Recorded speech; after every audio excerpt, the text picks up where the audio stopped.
प्रभु राम देव भगवान अल्लाह खुदा ईश आदि नाम एक ही शक्ति के हैं। वो कैसा है, कहां है, कैसे मिलता है, किसने देखा है?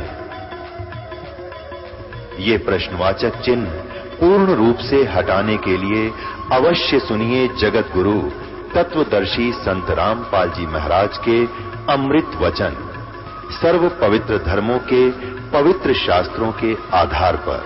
विष ने जो बेचैनी करनी थी, हड़बड़ धोनी थी, कोई नहीं, शांत बैठी है। 1 घंटे तक वो खड़ा रहा, देखता रहा। आज्ञा तो मरी तक हो ना, वापस आ गया। उसने सोची ये तो बड़ा काम बना भाई, ये तो नहीं मर रही। तो उसने सोचा यो जहर ठीक ना था। उसको फिर बुला जो जहर लिया था, विष लिया था। कहने लगा भाई निकम्मे, तने तो जो विष क्या दिया तो बिल्कुल निष्क्रिय था। नहीं राजन, निष्क्रिय नहीं था। अब वो कब सारा पी लिया था, प्याला पूरा पी लिया था विष का मीराबाई ने। उसके बाद उसमें कुछ नहीं बचा था। राजा ने कहा कि उसने कहा उसको, गार्डू ने राजा से कि इसमें दूध डाल थोड़ा सा। एक वो प्याला दूध का भर दिया और वहां एक कुत्ता खड़ा था, इसको पिला, इसको दूध को। कुत्ते ने पहली जीभ लगाई थी, पीते ही मर गया। कहने की ये तो अंश था इसका, ये तो इतना खतरनाक विष था, एक बार जीभ का लगा देता आदमी जी नहीं सकता। किसको पिलाया आपने? उसने नहीं बताया किसको पिलाया। तू जा अपना काम करे। अब राजा ने सोचा विष से भी नहीं मरी तो तलवार से काटूंगा इसको जाकर के। तलवार लेकर गया। मीराबाई ने दरवाजा बंद कर रखा था, आवाज लगाई कवाड़ खोल। अब एकदम गुस्से में आकर लात मारी। लात मारने से वो दरवाजा टूट गया। तलवार हाथ में थी। कहते अंदर से एक बहुत बड़ा सर्प इतना ऊंचा उठ गया कि जैसे माथे पर डंक मारने को हुआ। वो राणा पीछे न पड़ गया, कुला करके जान बचाई और छोड़कर उसने तलवार तलूर ने भाग गया। उस दिन के बाद उसने मीराबाई को कुछ नहीं कहा, चुप हो गया, शांत हो गया। मीराबाई मंदिर में जाती थी, साथ में 1-2 सहेली भी होती थी, नौकरानियां भी होती थी। कहते हैं सोचल छिद्र में करूं अपने जन के काज। वो परमात्मा अपने भक्त रविदास के साथ उसी नगरी में पहुंच गए और वहां एक मंदिर में जो रास्ता जाता था उससे आधा किला 100 फुट की दूरी पर एक भक्त के वहां वृक्ष होते थे। पहले ज्यादा वृक्षों के नीचे एक सत्संग कर रहे थे, एक भगत के यहां रुके हुए थे। मीराबाई ने जाती समय भी देखा कि मंदिर में जा रही थी कि ये संत साधु कैसे इकट्ठे हो रहे हैं, कोई सत्संग हो रहा है, भगवान की चर्चा हो रही है। सोचा पहले मंदिर में अपना पूजा पाठ कराती हूँ, फिर सत्संग सुनेंगे, विचार करेंगे।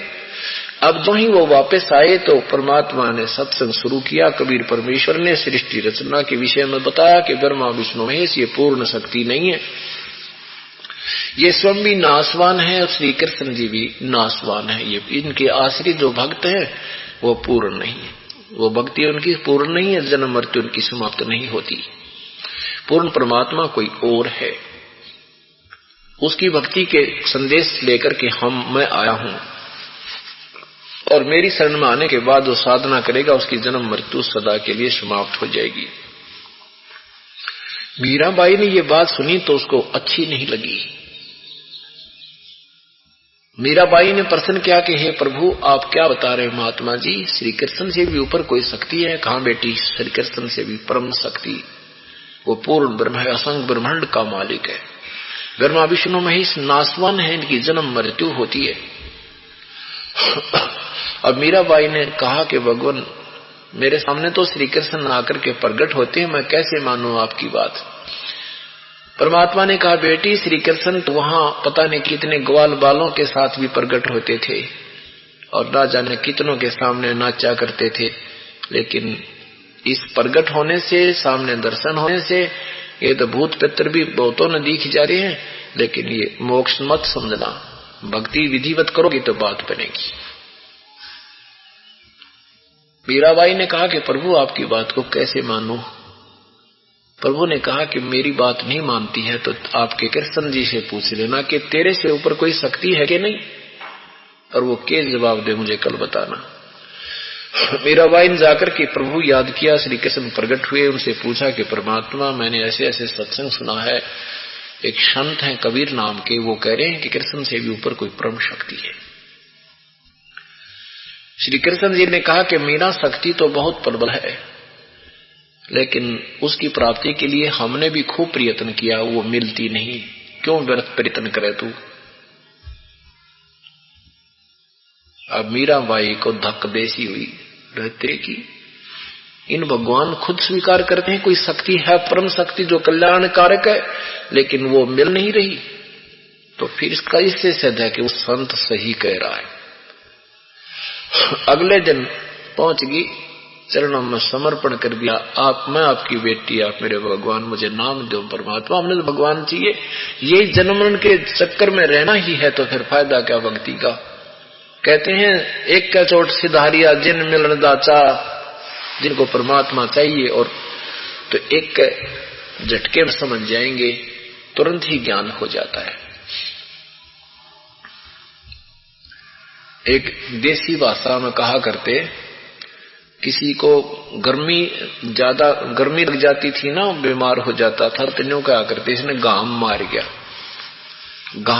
गया, यानी इसको गर्मी ने नुकसान कर दिया, गर्मी इसको हानिकारक होगी, इसलिए ये पीड़ित है।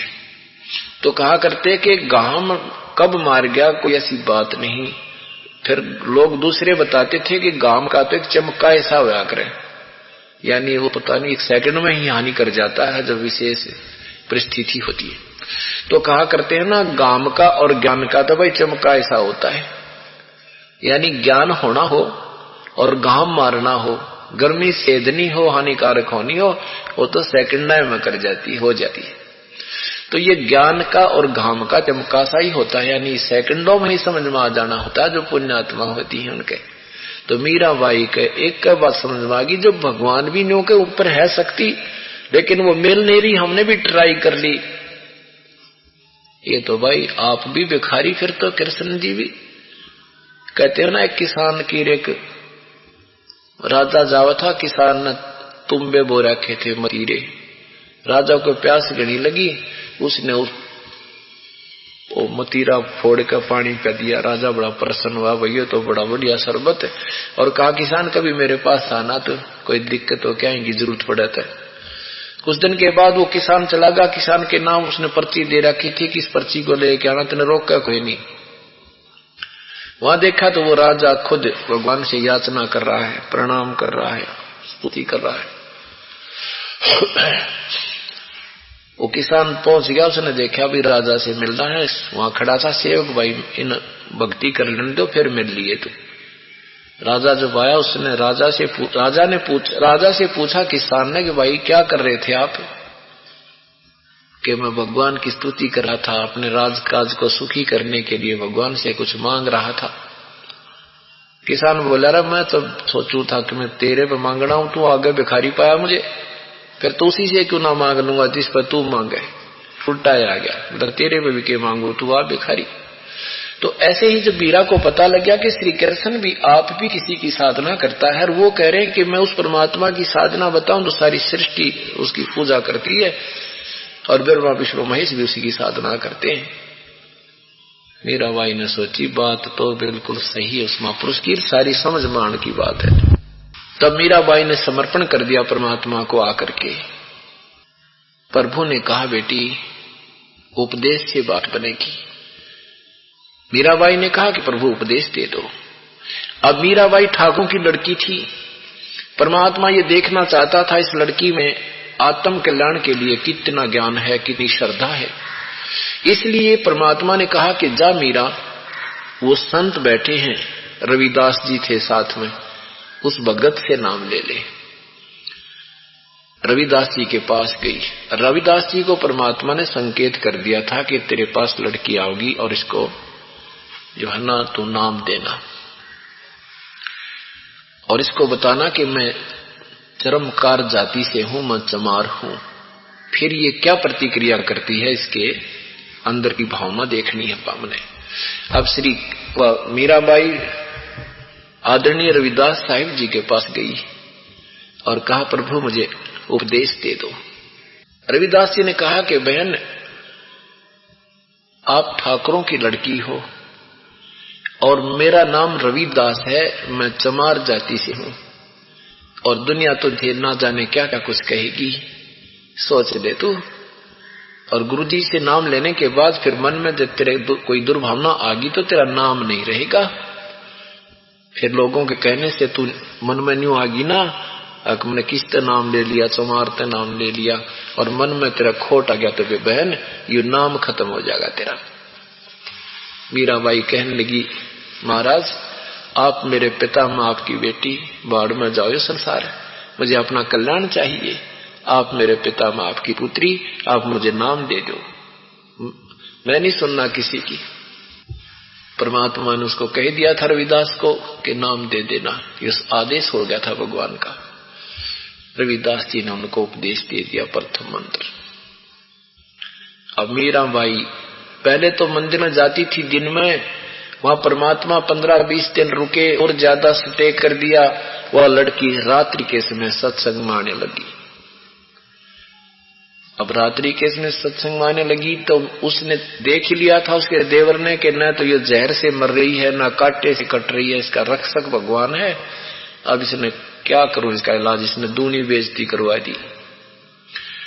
अब कहते हैं बेटी माँ की बात को मानती है, तो माँ बुला दी मीराबाई की और उसको कहा कि अपनी बेटी को समझा दे, अपनी भक्ति घर पर कर ले ये, और इसने हमारी बेइज्जती करवा दी, तू समझा दे इसको, ऐसा ना करे। तो मीराबाई की माँ उसको समझाती हुई क्या कहती है, मीरा उसका उत्तर देती है, सत्संग में जाना मीरा छोड़ दे, सत्संग में जाना मीरा छोड़ दे, आए मारी लोग कर तकरार, सत्संग में जाना मीरा, आए मारी लोग कर तकरार, सत्संग में जाना मीरा, सत्संग में जाना मेरा ना छुटरी, सत्संग में जाना मेरा ना, आरी चाहे जड़ कमरो संसार, सत्संग में जाना मेरा ना छुटरी, आरी चाहे जल कमरो संसार, सत्संग में जाना मेरा, थारे सत्संग के राय में, थारे सत्संग के राय में, आए वहाँ पर रहते हैं बब्बर शेर, कोई कोई शेर तन खालवे, आए वहाँ पर रहते हैं बब्बर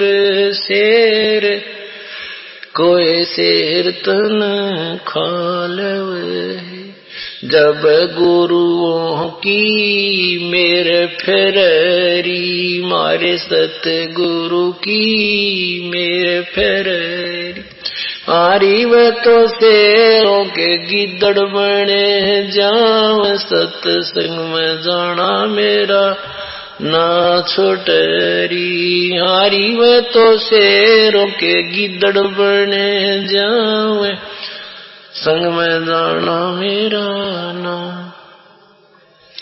थारे सत्संग के राय में, थारे सत्संग के राय में, आए वहाँ पर रहते हैं काले नाग, कोई कोई नाग तन डस लवे, आए वहाँ पर रहते हैं काले नाग, कोई कोई नाग तन डस लवे, जब सतगुरु की मेरे फेरी मारे सतगुरु की मेरे फेरी हारी व तो सर्प गंडे वे बने जाव सत्संग में जाना मेरा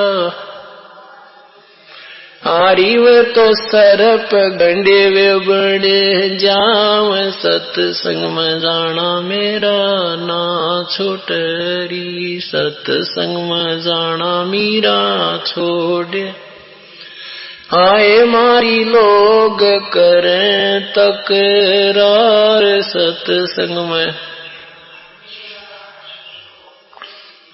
आए मारी लोग करें तकरार सत्संग में जाना मीरा सत्संग में जाना मेरा ना छुटरी सत्संग में जाना मेरा हारी चाहे जल कर मरो सन सार सत्संग में जाना मेरा ना छुटरी हारी चाहे जल कर मरो सन सार सत्संग में थारे सत्संग के बीच में है थारे सत्संग के बीच में आए वहाँ पर रहते हैं साधु संत कोई कोई संत तन दे रम है आए वहाँ पर रहते हैं साधु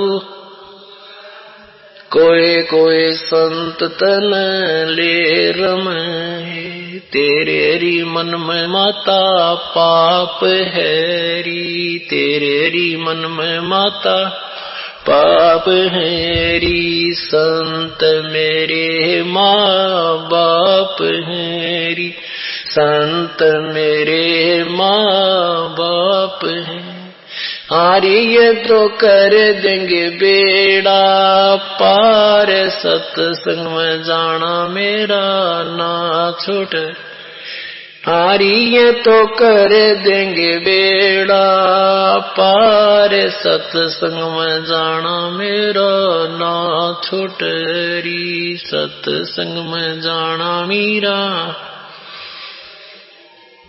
हाय मारी लोग करें तकरार सत्संग में जाना मीरा सत्संग में जाना मेरा ना छूटरी सत्संग में जाना मेरा ना हारी चाहे जल कमरो सने सारे सत्संग में जाना मेरा ना हारी चाहे जल कमरो सने सारे सत्संग में जाना मेरा आए वो तो हो जाते च मार है वो तो हो जाती च मार है इसमें हमारी आर इसमें हमारी तेरे लेख माता वो चमार है री तेरे री लेख माता चमार मेरा सिरजन आर री मेरा सिरजन हारी वो तो मीरा के गुरु रविदास सत्संग में जाना मेरा ना छूट हारी मीरा के गुरु रविदास सत्संग में जाना मेरा ना छूट री सत्संग में जाना मीरा छोड़ आए मारी लोग करें तकरार सत्संग में जाना मीरा सत्संग में जाना मेरा ना छुटरी सत्संग में जाना मेरा हारी चाहे जल कमरो सन सारे सत्संग में जाना मेरा ना। वो तो हो जाते मारे है, वो तो हो जाते मारे है, इसमें हमारी हार है, इसमें हमारी। तेरे लेख माता चमारी, तेरे लेख माता चमारी, मेरा सिरजन आरी, मेरा सिरजन रे हरि। हरि व तो मीरा के गुरु रविदास, सत्संग में जाना मेरा ना छूटे। हरि व तो मीरा के गुरु रविदास, सत्संग में सत साहिब। अब मीरा की माँ ने बहुत कुछ डराया भी, समझाया भी, ऊंच नीच से भी अवगत करवाया। तब मीरा ने कहा, माँ ये तेरे दिमाग की सोच है। सत्संग में जो भक्त जन जाते हैं वो हमारे बहन और भाई होते हैं।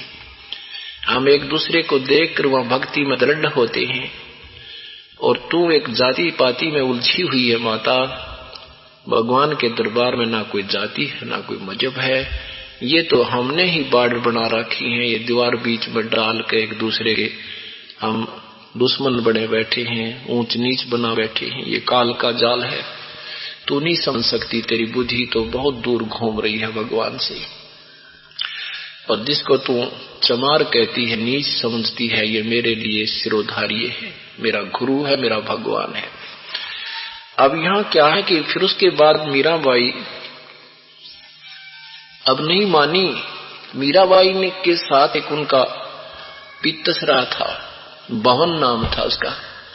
वो बहुत प्रेमी था प्रभु का। मीराबाई के साथ बैठ के घंटों रोता था, बेटी इसने कम्मे बालक की, मेरे भतीजे की बुद्धि भ्रष्ट हो गई है। और मेरा वो पहला बेटा था जो बाई का, यानी उस मीरा का जो पति था, वो बहुत नेक था। ये हमारा दुर्भाग्य है कि वो चला गया हमारे यहाँ से। बेटी कोई बात ना, दुख सहन कर ले भगवान के नाम पे। दोनों बैठकर बहुत बातें करते थे, प्रभु की चर्चा करते थे, वो सांत्वना देता था। उधर से कुछ एक सैनिक भी मीराबाई की कथाएं सुना करते थे, भगवान की चर्चा सुनते थे। वो भी उनको बहुत श्रद्धा से देखते थे। और भवन नाम का जो राणा का जो चाचा था, यानी मीरा का पितसरा, वो भी प्रभु का बहुत भक्त था। और साथ में उसका एक नौकर था, गुलाम था, वो भी उस भवन के साथ ही प्रभु की आराधना याचना किया करता था। मीराबाई ने अब वहां से संत चले गए। मीराबाई ने वहां से घर त्याग दिया कि रोजाना का परेशान करता है, ये मानता नहीं है, चल अपनी भक्ति करेंगे, नाम हमें मिल ही क्या है, गुरु जी का उपदेश हो गया, कभी मिलते रहेंगे, वहां उनके दर्शन भी करते रहेंगे। वहां से चल के मीराबाई रास्ते में जा रही थी तो रास्ते में एक संत था नकली, वो गुफा में रहा करता था। और एक दिन में एक बार दर्शन देने निकलता था, उस समय वो स्त्रियों को दर्शन नहीं देता था। मीराबाई वहां गई, संत की चर्चा सुनी, तो वहां क्या देखा कि लोग एकत्रित हो रहे हैं, संत की महिमा बहुत कर रहे हैं। मीराबाई भी बैठ गई वहीं पर जाकर के, मैं संत के दर्शन करूंगी। सेवकों ने उसको नहीं जाने दिया कि स्त्रियों को दर्शन करना मना है, क्योंकि ये पुरुष है, औरतों के दर्शन नहीं करते, औरतों को दर्शन नहीं देते। मीराबाई ने को ज्ञान हो गया था भगवान के वचन सुनकर कि पुरुष तो एक ही है, पुरुष माने प्रभु, वो परमात्मा प्रभु तो एक ही है, बाकी प्रभु नहीं है। मीराबाई ने सोची कि मैं पुरुष के लिए निकली हूं और पुरुष यहाँ गुफा में बैठा है, तो कहा भी मैं तो पुरुष के दर्शन करने जाऊंगी, कोई और पुरुष भी पृथ्वी पर है तो। करके ही जाऊंगी, नहीं मैं जाऊं को ना। अब मीराबाई का संदेशा दिया कि एक बाई आई है और वो जिद कर रही है गुरुदेव आपके दर्शन करने के लिए, और वो कह रही है कि यदि ये पुरुष है फिर तो इससे बड़ा अवसर कहां मिलेगा, मुझे पुरुष परमात्मा ही तो चाहिए। अब वो उसको कुछ धक्का सा लगा, सचमुच ये कुछ बात गहरी कही इसने, और ये फिर संत कहा जब औरतों से डरता है तो इसमें विवेक नहीं है। ये दोनों बात जब उनके शिष्यों ने जाकर की तो संत बाहर निकल आया। तब उस मीराबाई ने वो ज्ञान सुन रखा था भगवान का, जब सुना क्यों डरे ढोरा नादान, अगले जन्म में सरब बन जाएगा अपना ना बम्बई में रहा करेगा, परमात्मा की वास्तविक भक्ति तेरे पास नहीं है, और जाके काशी में उपदेश ले ले परम पिता थे। तब मीराबाई से कहा, मीराबाई तने मेरी आंख खोल दी बहन बेटी, मैं तो बहुत गलत काम कर रहा था।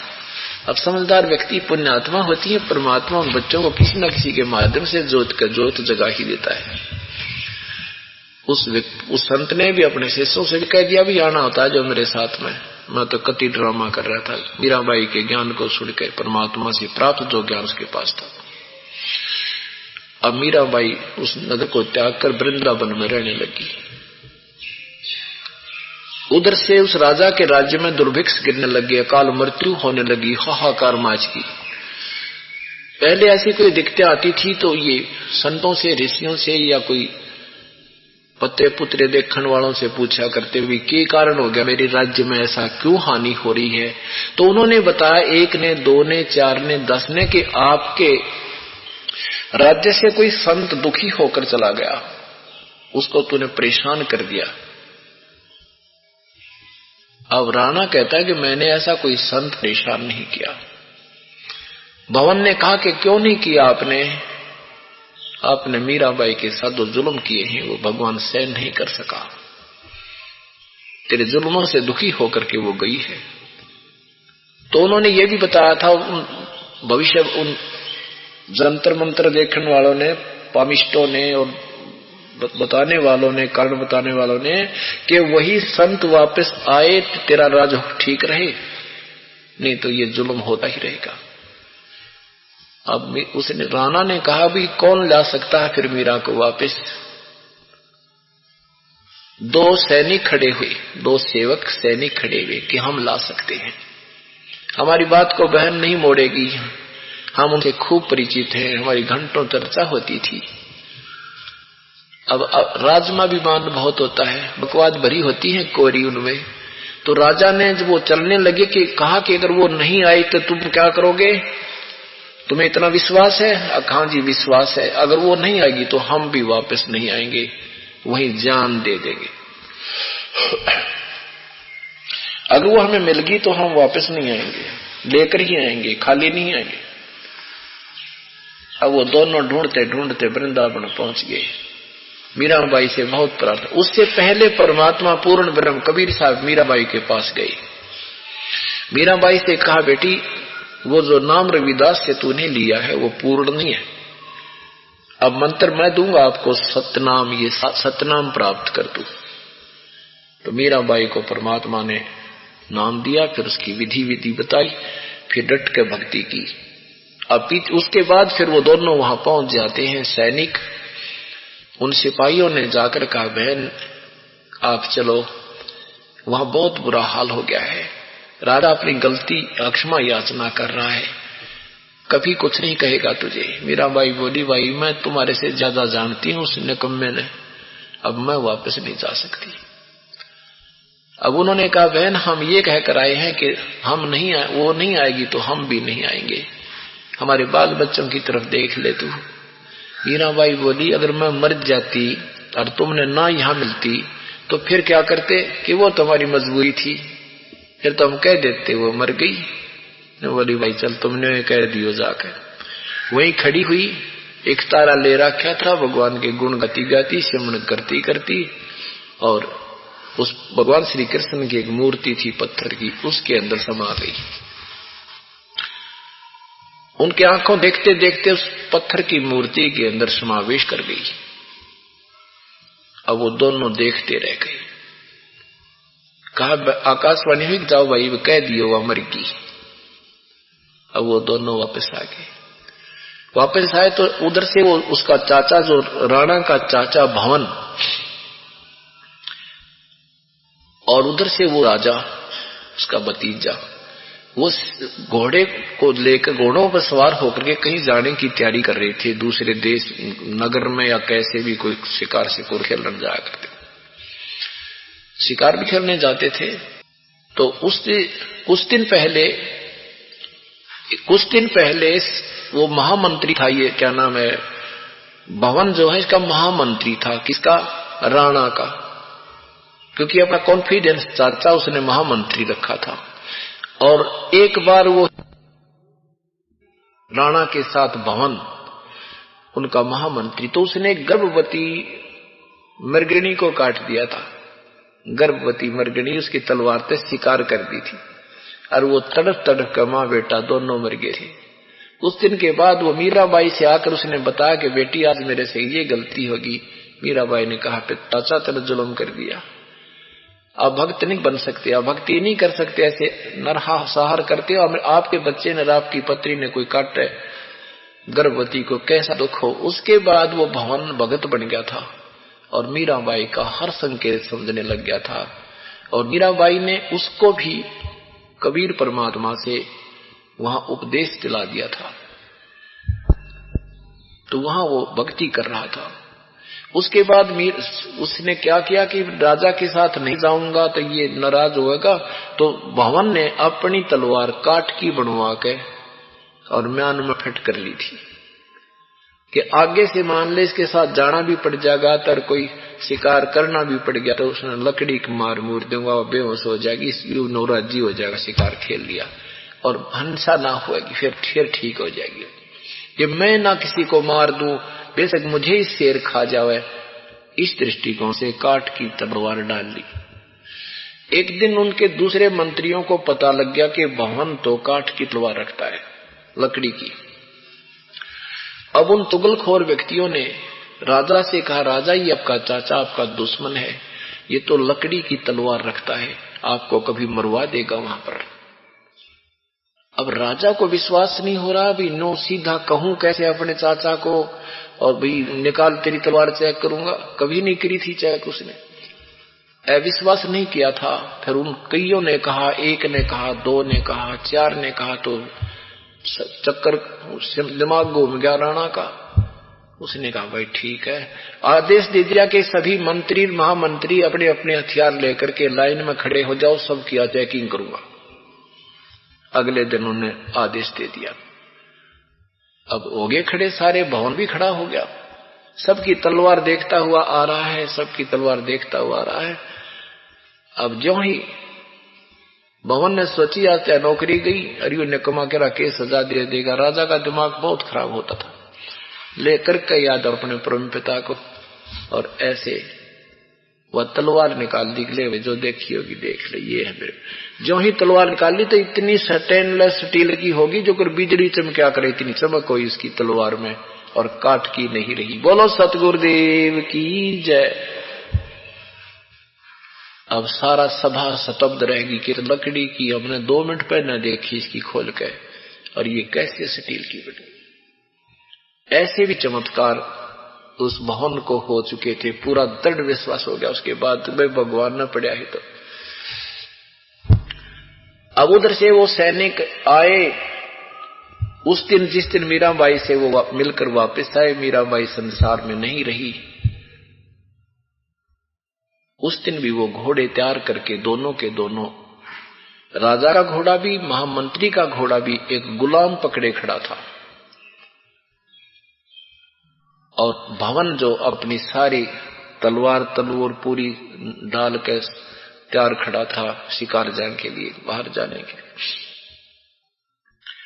तो राजा ने सोचा मैं 2 मिनट कार्य, अपना दफ्तर का कोई कार्य करके चलता हूं। इतने में जो ही वो बैठा ही था, वो दोनों सैनिकों ने प्रवेश किया सभा में। राणा ने पूछा कि लाए नहीं तुम मीराबाई को? कह रहे थे हम लेकर आएंगे। सैनिकों ने कहा कि राजन वो संसार में नहीं रही, अगर संसार में रहती तो हम लेकर आते हैं। राणा बोला क्या हो गया उसको, मर गई वो? कहने लगे वो ऐसे ऐसे पत्थर की मूर्ति में, हमारे सामने एक पत्थर की मूर्ति में समा गई। अब राणा कुबोल था, ज्यादा कुबोल, दुर्वचन बोले उसने।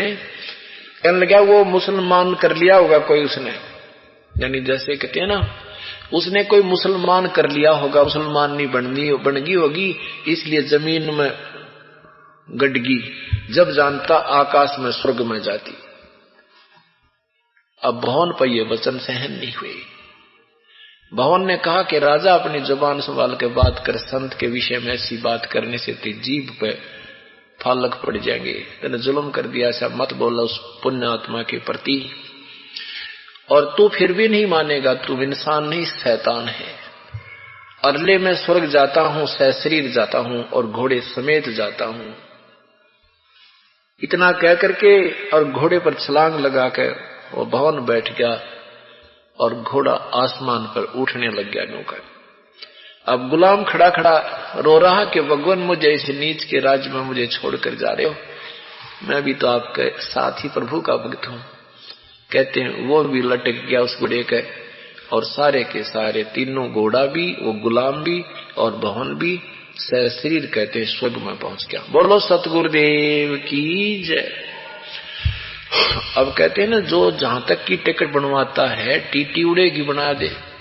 परमात्मा ने जो भी जहां लेवल की साधना लोग करते थे वही लेवल की साधना का मंत्र दे देते थे, लेकिन उस पूर्ण परमात्मा की वास्तविक मंत्र को भी छुपा के रखा था इस समय तक। पुण्यात्माओं अब मेरे होगी। अब वो जितने भी भवन हैं, जितने भी वो पुण्यात्मा गए हैं, वो फिर जन्म लेंगे, अब उनका उद्धार निश्चित है। भवन गवन गगनों किया, घोड़े सुधा गुलाम, सोम श्री साहेब में ले वो बरछी लोह लगाम। आदरणीय गरीबदास साहब जी कहते हैं कि भवन ने गमन गगनों किया, आसमान की तरफ गमन किया, और घोड़े सधा गुलाम, घोड़े समेत गुलाम भी गेल लटक रहा था। अन्यों के नो जाके भगवान विष्णु को मिले, घोड़े समेत भी। अब कहते हैं ना, जैसे एक गंदा अंडा था और वो उसमें खोगड़ में पड़ा था, भगवान शिव ने पार्वती को वचन सुनाए थे, उस गंदे अंडे ने वो वचन सुनकर उसमें शक्ति आ गई थी, सुखदेव ऋषि बन गया था, और उसी बैटरी चार्ज से वो भी आकाश में उड़ने लग गया था। ऐसे ही सतभक्ति जो पूर्ण संत से प्राप्त करके जो भी साधक संत भक्ति करते हैं, उनसे अन्य प्राणियों पर भी कुछ असर पड़ जाता है। ये बहुत लंबी कहानी है, बहुत देर में समझ में आएंगे आपके, क्योंकि जो जाकी सन्ना बसे ताको ताकी लाज, जल सो ही मछली चढ़ जाए वह जयते गजराज। जो भी जिस इष्ट की सच्चे दिल से और विधिवत साधना करता है, उस लेवल की वो भक्ति शक्ति उसमें प्रदान कर देता है। लेकिन पूर्ण परमात्मा के बिना पूर्ण मोक्ष और ये जन्म मृत्यु का झंझट मिटे नहीं। अब सब समझा करके निष्कर्ष यहां निकालना चाहते हैं।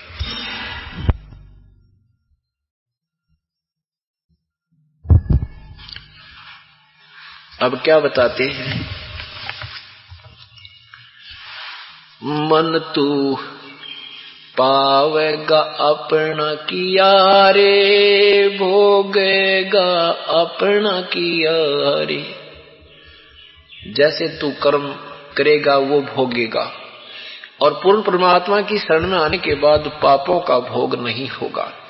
अब ये सारा विचार सत्संग वो बहन उसको सुना रही है जिसका पुत्र बिगड़ गया था, जो विधवा भी हो रही थी। उस लड़की को यह बात समझ में आ गई और वो अपने उस बहन के साथ सत्संग में जाने लग गई। सत्संग में जाने के बाद फिर परमात्मा के वचन महिमा सुन करके वो ओतप्रोत हो जाती है। उपदेश ले लिया। उपदेश लेने के बाद फिर प्रतिदिन प्रार्थना करती थी अपने भगवान गुरुदेव से कि हे गुरुदेव, हे भगवान, हे मालिक, एक ही पुत्र है, छोटा सा पाला था, पिता की मृत्यु हो गई थी इसके की, और ये 5 वर्ष का था। आशा की थी कि बड़ा होगा, इसको पाल पोस कर शादी करूंगी, मेरा जीवन सफल हो जाएगा। हे भगवान, ये बेटे की ममता मेरे तो छूटती नहीं, इसको अपने चरणों में लो मेरे मालिक। परमात्मा गुरुदेव कहते थे, बेटी आप भक्ति करते रहो, कदे तो दीनदयाल का भनक पड़ेगी कान, कभी तो सुनेंगे तेरी। एक दिन उस बहन ने क्या किया, अपने गुरु बहन भाइयों के सामने प्रार्थना की कि मुझे भी एक दिन एक समय का भोजन देने का अवसर दे दो। पूरे दिन का तो नहीं दे सकती, मैं बहुत गरीब हूं, एक शाम का भोजन मुझे दे दो। अब किसी ने नहीं दिया, कहने की बहन मुश्किल से 1 महीने में नंबर आवा है और हम नहीं दे सकते, हमारी मजबूरी है। भगवान गुरुदेव से नंबर लवा लो, फिर आपका नंबर आवा जब दे देना। वो इतनी प्रेरणा प्रेरित होगी कि आज बात बन जाए, भगवान कद कद बात पड़े, काल करे सो आज करे, आज करे सो अब। परमात्मा सुनाते हैं रोज के पल में प्रलय हो जाएगी, फिर कराएंगे कब। इस दृष्टिकोण से बहुत उक्षक होगी। परमात्मा सब खेल करते हैं। करे करा वसाइया मन में लहर उठा, दादू सिर दर्जी कयू आप बगल हो जा। जब उसने ज्यादा ही प्रार्थना की, आंखों में आंसू भर आई। उसी बहन ने जिसने उसको नाम दिलवाया था, उसी ने कहा कि आप शाम का भोजन, आज कल मेरा समय है, कल तू शाम का भोजन ले ले, करवा दे महाराज जी को। अच्छा भी बड़ा भला हो तेरा, बड़ा भला हो तेरा, तेने मेरी आज कति आत्मा खुश कर दी।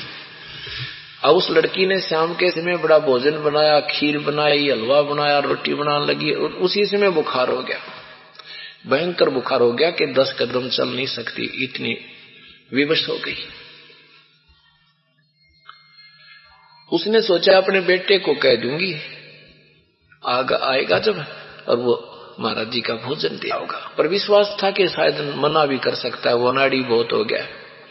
उधर से उस लड़के ने, वो लड़का चोरी करने लग गया था निकम्मे बच्चों के संग हो गए। और वो क्योंकि रोजाना शराब पीना, नशीली वस्तुओं का सेवन करने के लिए पैसा कहां से आया, उन्होंने चोरी करने लग गए। उसके साथियों ने और उसने उसी रात्रि में एक स्कीम बना रखी थी कि आज रात्रि में राजा के महल में चोरी करेंगे, और रानियों के हार जो होते हैं ना, 9 लाख रुपए के होते हैं, मालो माल हो जाएंगे, ठट से कोठी बनावाएंगे, न्यू कराएंगे। अपने मियाँ मिठू लड्डू बना रहे थे वह। अब उन्होंने सकी बनाई कि रात्रि में 12 बजे माता के मंदिर में आ जाना। सबने स्कीम फाइनल कर दी। उधर से लड़का गया घर पे, उसकी माँ ने कहा, बेटा देख मेरा बहुत बुखार हो गया। लड़के ने हाथ देखा, कहा मम्मी, माता जी आपको तो बहुत बुखार है, कमाल हो गया, कति सारा शरीर गर्म आपका। तो माँ क्या हो गया? बेरा ना बेटा, अचानक बुखार बन गया। आज मेरी एक प्रार्थना है बेटा तेरे से, ये आज मैंने ऐसे ऐसे एक बहन से शाम के आहार मांगा था, भोजन का भंडारा मांग रखा गुरुदेव का, और बेटा मैं विवश हो गई हूं, मैं नहीं जा सकती, और तय ये भोजन एक बार गुरुदेव का आश्रम में पहुंचा क्या। अब वो लड़का, क्योंकि उसने पता था 8 बज गए जाऊंगा, 9-10 बज जाएंगे, 1 घंटे में 2 घंटे लग जाएंगे, और कहीं मैं साथियों के साथ चोरी करने में शामिल ना हो सकूं और मुझे वो चोरी के माल ना मिल पावे, मैं निर्धन ना रह जाऊं। इस दृष्टिकोण से कहने लगा, मां मैं ना जाऊं, मैं नहीं जाऊं तेरे आश्रम में। उसकी मां ने कहा, बेटा नाट्या ना करते, संतों का भोजन है, पहुंचा है बेटा, तेरे पुण्य बन जाएंगे। रखना मुझे ना चाहिए से पुण्य, और मैं ना जाता, मैं ना जाऊं। और माँ तेरे बारे में लोग बिराना के कहते हैं, मैंने बहुत सुननी पड़ती है, और उल्टी बात बनाने लग गया निकम्मा, माँ की बात स्वीकार नहीं की। अब जान की वो माँ भी के अनाड़ी है, यू मानने को ना, रोने लगी बैठ के, भगवान इससे अच्छा थी बेटा ना होता तो। बहुत बुरी तरह रोने लगी। मैं बोली, तुझे जिंदगी में काम नहीं कहूंगी बेटी, बेटा आज के बाद तू मेरा एक काम यू आज कर दे, एक बार यू भोजन पहुंचा दे, नहीं मैं कितना जोगी नहीं रहूंगी, और आगे से मुझे ये समय नहीं मिलेगा भगवान की सेवा का। अब माँ को बुरी तरह रोते देख करके उसके मन में सोची, अक माँ इतनी दुखी हो रही है, जल्दी जाऊंगा, जल्दी आ जाऊंगा, अभी तो 4 घंटे पड़ी है, ये दिक्कत है। कहने लगा मारो मत, दे मुझे तेरा वो आहार दे। मां ने दुखी सुखी हो गया, फटाफट डाल के उसको दे दिया और वो फुल स्पीड से फटाफट गया, शीघ्रता से वहां पहुंचा। जाते पूछा गुरुजी कहाँ हैं? भक्तों ने कहा भाई भोजन स्नान करने गए हैं, गुरुदेव अभी आ जाते हैं, स्नान करके फिर खाना खाएंगे, गर्मियों के दिन थे। अब भक्तों ने सोचा भाई वो लड़की रामो नाम था उस बहन का कि रामो रोज प्रार्थना किया करती भगवान से, आज तो उसका बेटा आएगा भोजन देने के लिए, बड़ी सुनी मालिक ने। तो भक्तों ने जाके बताई परमात्मा आज तो आपने मेहर कर दी, वह रोज रोया करती बहन उसका बेटा आज शरण में आ गया, आपका भोजन लाया है। गुरुजी बोले भाई बहुत अच्छा हो गया, बेटी बहुत रोती थी, सुन ली भगवान ने उसकी। अब महाराज जी आगे, लड़का भी आ गया, ले महाराज जी भोजन खा लो। संत ने सोचा लड़का आया है, इसको थोड़ी बहुत ज्ञान समझा दूं, फिर खाना खा लूंगा, हो सके इसकी बात बुद्धि में आ जाए और नाम ले ले, लड़की खुशी हो जाएगी, सुख हो जाएगा उसको। महाराज जी लागे उसको सत्संग सुनाने, बेटा भक्ति करनी चाहिए, परमात्मा के नाम बिना ये जीवन व्यर्थ हो जाता है, मनुष्य जीवन बार बार नहीं मिलता। तेरी माँ देख कितनी अच्छी है, कितनी सेवा करती है, आप भी इसके साथ आ जाओ तो उसकी आत्मा प्रसन्न हो जाएगी, तेरे घर में सुखी रहेगा, तू आगे भी सदा परमात्मा तेरे साथ रहेगा। तो उसने तो वो रात के 12 बजे दिखे, ने बोला महाराज जी जल्दी खाना, मुझे लेक्चरों की जरूरत नहीं तेरे की। अब वो गुरुजी ने सोचा भाई लड़की ठीक है, दुखी हो रही, निकम्मे तो बहुत ही निकम्मा बालक है, इन्हें बोलना भी ना आता। महात्मा ने अपना भोजन खा लिया, ऐसे ही वो जूठे बर्तन ठा गया, फटाफट डांक ठोक दी उसने तो। बल्कि गुरुजी कह रहे हैं भाई इसको साफ कर देते हैं, अगर नहीं हो जाएगा साफ, मेरी माँ आप कर देगी। उसने सोची तो देर हो गया कि 1 मिनट तेरी जाने लग रही है, बहुत जोर से भाग लिया, रास्ते में उसके पैर में कांटा लग गया और लग के इतनी लंबा कांटा अंदर ही टूट गया। एक पैर में लंग करता हुआ पहुंच गया घर पे और जाके वो बर्तन पटक कर मारे और कहने लगा आज गया था माते सत्संग में, आज मेरे पैर में कांटा लग गया, तू तो कहती वहां जाने वालों को सुख होता है, सबके दुख दूर होते हैं, और मैं तो आज के बाद मुंह भी करके ना सोऊं तेरे सत्संग का ना, और ना तन न जाने दूं, आज के बाद तुझे भी नहीं जाने दूंगा माँ। ऐसे निकम्मे आश्रम में जाकर मेरे पैर में कांटा लग गया और उसका दुख नहीं हो रहा, तेरी सारी उम्मीदों में पानी फिर गया, तू जा नहीं सकता चोरी करने, और वो बात बिगड़ गई, तेरा हिस्सा रह गया, कंगाल बनेगा तू। उस दृष्टिकोण से ऊट पटांग कह रहा है।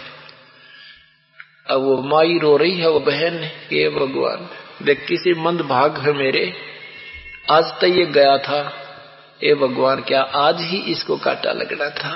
ये तो ऐसा निकम्मा बालक है, ना मुझे जाने देना, आप जावे दे, कैसे पाप है मेरे, आगे से आगे उलट ही होता जा रहा है। उठी बेचारी बुखार से, जो जैसे भी थी, अपने बेटे को फर्स्ट एड करी, जो सामने गांव में होया करत गांव होती थी, कोई ऐसे ही तेल पानी का फोवा करके बांध दिया और कहा बेटा सवेरे ना तेरे कांटा निकलवा देंगी। ये तो बेटा लगना ही होता है, लग गया होगा, तो कोई ना सुने वो तो कोई बात नहीं। रात्रि के समय उनके दोस्तों ने क्या किया, 12 बजे तक इंतजार की, जो जितने आने थे वो आ गए और जाकर चोरी करने के लिए राजा के महल की तरफ प्रस्थान कर दिया। आप चोरी करने का प्रयत्न करने लगे तो सैनिकों ने पकड़ दिया। महामंत्रियों ने राजा के पास ले जाकर कहा कि ये जब राजा के महल में चोरी कर सकते हैं राजन, तो आम नागरिक को कितना दुखदायी हो सकते हैं, ये विचारणीय विषय है, इनको सख्त सजा दी जाए। राजा ने कहा कि इनको आज शाम को 4 बजे सूली तोड़ दो, सूली चढ़ा दो, जैसे आज सुबह आपको बताया था पहले सूली कैसे भयंकर मौत से मारे जाते थे। और उससे पहले क्या करते थे कि गांव में घुमाते थे पूरे नगर में, उनके गले में पट्टी डाल देते थे, एक पोस्टर लगा देते थे और लिख देते थे कि ये चोरी करते हुए राजा के महल में चढ़ते हुए चोरी करते हुए पकड़े गए हैं, इनको आज शाम के समय 4 बजे सूली तोड़ा जाएगा। उनको भी डंडे मार मार कर कहलाते थे कि बोलो हम चोर हैं, हम राजा के घर चोरी करने गए थे, कोई सुनता हो तो चोरी मत करियो, हम 4 बजे सूली टूटेंगे। ऐसे करते हुए बाजा बजता हुआ आ रहा था। तो वो बैंड एक विशेष टाइप का होता था जो किसी सजा देने के समय ही, किसी को सजा देने के समय वो बजाकर गांव में घुमाया जाता था, नगर में। तो दोनों माँ बेटा वो भी अपने द्वार के बाहर आकर खड़े हो गए, देखते हैं किसको क्या सजा मिली। अब ज्यों ही वो मुर्जिम वहां से आए, वो अपराधी, उस लड़के ने पहचान लिए तो अपने बेली हैं, और वो जान गया तो बात बिगड़ गई थी भाई। ओए होए, शुक्र मेरा कांटा लग गया। मन में सोच रहा वो बालक कि शुक्र है कल मेरा कांटा लग गया, नहीं तो आज मेरी भी मौत थी। ये भगवान मन मन में सोच रहा है, इकट्ठा हो गया कति, ये परमात्मा बड़ी दया करी। ओए होए, कल यू कांटा लगना ठीक नहीं, तो आज बात बिगड़ गई थी। अब वो इतने में आगे चले गए, उसकी माँ आकर के घर में अपना कार्य लगी। अब वो लड़का काफी देर सोचता रहा, राज के बनती, ये भगवान है, मेरी माँ का क्या होता। अब वो सोच रहा है कि मेरी माँ अकेली रह जाती, मेरा पिता भी नहीं है, कोई भाई नहीं था, देख के जुल्म होता मेरी माँ के साथ। उसके अंदर से इतना प्यार उमड़ा अपने माँ की तरफ, फट जा करके अपनी माँ के सीने से लगकर बहुत रोने लगे। माँ ने कहा, बेटा क्या बात होगी, अब तो कांटा भी निकलवा दिया, तेरा दर्द तो नहीं है। फिर उसने बताया, माँ आज तेरा बेटा नहीं था, अगर कल मुझे कांटा नहीं लगता तो आज तेरा बेटा नहीं था, और मेरी माँ किसके सहारे जीवित रहती। अब उसने माँ ने कहा कि बेटा तू क्यों नहीं रहता, कि नहीं माँ आज तेरा बेटा सूली टूट जाता, आज मेरी मृत्यु होनी थी। कि माँ कहने लगी, क्यों बेटा तू चोर है। हाँ माँ मैं चोर हूं। अब माँ को नहीं पता था, माँ ने बोली, रे मुझे नहीं मालूम था, तू इतना भी गिर गया, चोरी भी कर रहा है तू। माँ मैं सब दुष्कर्म कर रहा था, अगर आज मेरी आंखें खोल दी आपके भगवान ने, गुरुदेव ने, अगर कल मुझे कांटा नहीं लगा, आज माँ तेरा बेटा नहीं था संसार में। तब वह माँ भी रोने लगी, और चल बेटा भगवान के चरणों में नाम ले ले। ने बोला, माँ इब्बत चाल, कल किसने हुई। जाकर उस बच्चे ने भी नाम लिया, और माँ का भी उद्धार हुआ। तो परमात्मा कहते, संत शरण में आने से आई टले बला, और जय मस्तक में सूड़ी हो वही कांटे में डर जा। अब दोनों ने, माँ बेटा ने उपदेश लिया और उद्धार हो गया पूरे परिवार का। अब इंद्रमती के पति को परमात्मा सत्संग करके समझाने की चेष्टा करता है, लेकिन कहते हैं तुलसी चले पाप से हरि चर्चा न भावे, जैसे जवर के बेगते भाई भूख विदा हो जावे। अब राजा के तो पाप बढ़ गए थे, उसकी भूख विदा हो गई थी भगवान की महिमा की, नाम की। राजा नहीं मान रहा है और कहता है, मेरे को आगे से कहना भी मत ऋषि जी, और मैं तेरी शिष्या को, आपकी चेली ने कभी नहीं नाटता कितना दान करे, कितना पुण्य करे, और ना मेरे मन में कभी न्यू आती क्यों खर्चा कर रही है, सारे भंडार ने लगा दे तेरे नाम पर मैं नहीं नाम ले सकता। परमात्मा ने कहा, भाई महफिलों में आप जाते हो, वहां जूस पी लो, काजू खाओ, किशमिश खा लो, ये शराब क्यों पीते हो, ये मत पियो, उस नाम जपो। बस वो कहने लगा, जी मैं नहीं सुनना चाहता। कहते हैं ना, पिछले पाप तो हरि चर्चा ना बावे, और जैसे जबर के बेग तो या भूख विदा हो जावे। बीमार आदमी को जैसे मनुखा दाख भी कड़वी लगती है, सेब संतरे भी कड़वे लगते हैं, जिसको बुखार हो जाता है, और जो ही वो उतर जाता है बुखार, तो धीरे धीरे भूख भी बढ़ जाती है। लेकिन उसने तो कैप्सूल सरुआ को निकले, एक भी तो ना खाई, सुनना ही बंद कर दिया कि मेरे आगे मत लाना ये जिक्र। परमात्मा बोले, बेटी बता के करूं मैं इस नाड़ी का, अपनी भक्ति कर, पीछा छुटवा कौन किसका, 2 दिन के संबंध है तुम्हारे, तू कहीं जाएगी मृत्यु के बाद, ये कहीं गदरा बनेगा, तू अपनी मोक्ष करा। अब रानी ठीक अभी ना मानता है, क्या करें। अब वो बुढ़िया होगी 80 साल की, 80 वर्षीय वृद्धा होगी वो इंद्रमती। कहाँ 40 साल की उम्र में मृत्यु हो जानी थी, अब 80-82 साल की होगी। तब परमात्मा ने कहा कि बोल बेटी चल लगी सतलोक, कि अभी कोई पोता पुता और तेरा ब्याह रह रहा है। ने बड़ी भगवान, अब तो मैंने ले चलो, वो पोते भी ब्याह लिए, सारा कुछ हो लिया, अब आपकी बिटिया के मन में यहाँ की कोई इच्छा नहीं है। परमात्मा कहने लगी ठीक है, आप परसों तैयार रही हो। परसों आया, परमात्मा आए, केवल रानी को दिखाई दे रही है और कहा चल बेटी चल लेंगे। चलो जी। अब ये कवर यहाँ छोड़ दिया, वो अंदर जो शरीर परिपक्व हो गया था भक्ति से, वो साथ परमात्मा के चला गया। आप कहते आए हैं सो जाएंगे राजा रंग फकीर, एक सिंहासन चढ़ के जा एक बांधे जा जंजीर। मृत्यु सबकी होगी, पर इस मृत्यु में बहुत अंतर होगा। एक तो भक्तिहीन प्राणी को यम के दूत पकड़ के ले जाएंगे और कूटते जाएंगे, यहीं से 10 अपराधी को पिटा करते हैं, और एक भक्ति के धनी को, भक्ति सत भक्ति करके जो कमाई करता है, उस धनी को परमात्मा विमान में बैठा करके ले जाएगा। आए हैं सो जाएंगे ये राजा रंग फकीर, एक सिंहासन चढ़े जा एक जुड़े जा जंजीर। तो परमात्मा लेकर जा रहा अपनी बेटी को। ऊपर जाकर के एक मानसरोवर है, इस एक ब्रह्मांड में भी परमात्मा ने एक मानसरोवर बना रखा है। प्रत्येक ब्रह्मांड में मानसरोवर है, फिर सतलोक में भी एक ओरिजिनल मानसरोवर, वो सही मानसरोवर है, बाकी उसकी नकल है। जैसे यहाँ रोहतक में भी एक मानसरोवर है, उसमें पानी भी ऊपर है कि बाहर तक डाल के, नाम उसका भी मानसरोवर ही है। तो ऐसे, और एक वैसे मानसरोवर झील भी है अपने यहाँ हिंदुस्तान में, और इसी प्रकार हर एक ब्रह्मांड में मानसरोवर, उस मूल मानसरोवर सतलोक वाले मानसरोवर की नकल में नाम रखे हुए। उस मानसरोवर पर जाकर के